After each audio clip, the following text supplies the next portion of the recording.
10, 9, 8, 7, 6,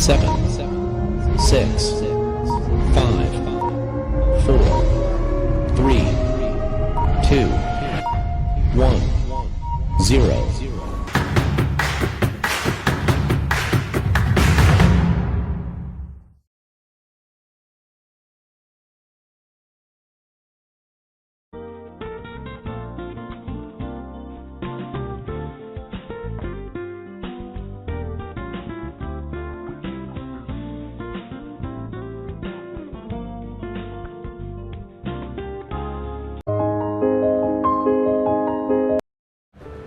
Insan ini dikenali sebagai nama Noh Razali bin Yusuf atau lebih dikenali sebagai Abah. Berasal dari Kota Baru, Kelantan dan menetap di Kampung Kelewek, Batu Gajah, Tanah Merah. Abah berusia 60 tahun. Tarikh lahir beliau adalah pada tanggal 15 Oktober 1961 dan berkahwin pada umur 30 tahun. Abah juga mempunyai seorang isteri dan 2 orang anak lelaki dan 2 orang anak perempuan. Mempunyai hobi yang suka memancing dan membaiki barang-barang yang rosak. Abah juga merupakan seorang bekas askar dan berhenti selepas beliau berkahwin dengan pasangannya.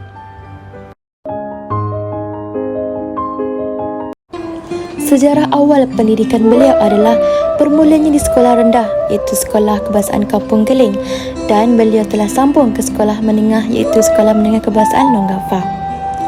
Abah juga telah menamatkan zaman pembelajarannya pada tingkatan 3 dan mula meminati dalam bidang askar.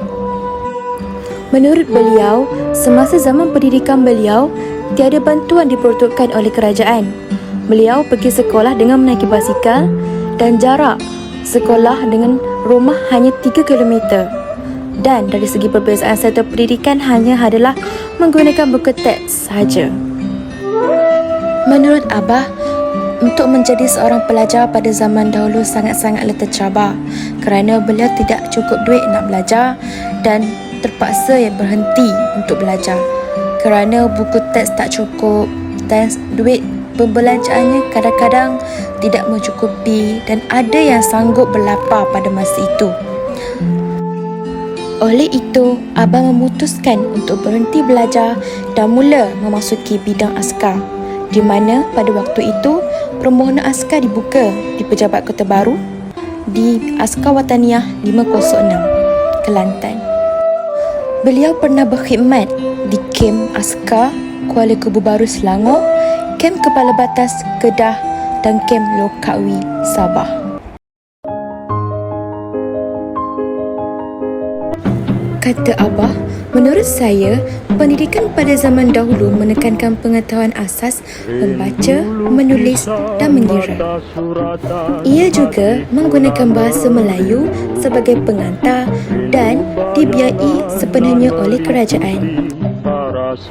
Persekitaran belajar pada waktu itu agak kurang selesa dan sempit serta mengganggu waktu belajar dan tidak teratur. Kerajaan juga menekankan subjek wajib lulus iaitu sejarah dan bahasa Melayu dalam peperiksaan awam. Kerajaan juga waktu itu menyediakan penambahan sekolah vokasional dan menekankan pelajaran perusahaan kampung menuju kepada sijil rendah pelajaran kepada perempuan dan lelaki.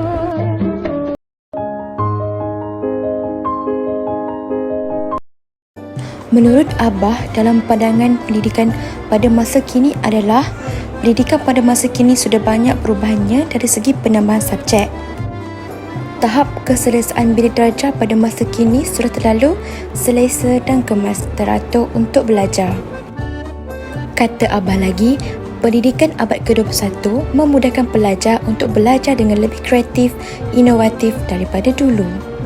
Pusat pendidikan pada zaman kini juga sudah banyak dibina di kawasan luar bandar dan bandar. Memandangkan sekarang kita teknologi sudah canggih, jadi semua pelajar pada zaman kini boleh menggunakan gadget untuk mengakses maklumat dan sebagainya. Menurut beliau juga, bantuan juga sudah banyak diberikan kepada pelajar yang kurang pendapatan dan tak mampu ke sekolah. Sekian daripada saya. Terima kasih. Saya harap anda semua join dengan video saya tadi. Bye-bye. Assalamualaikum.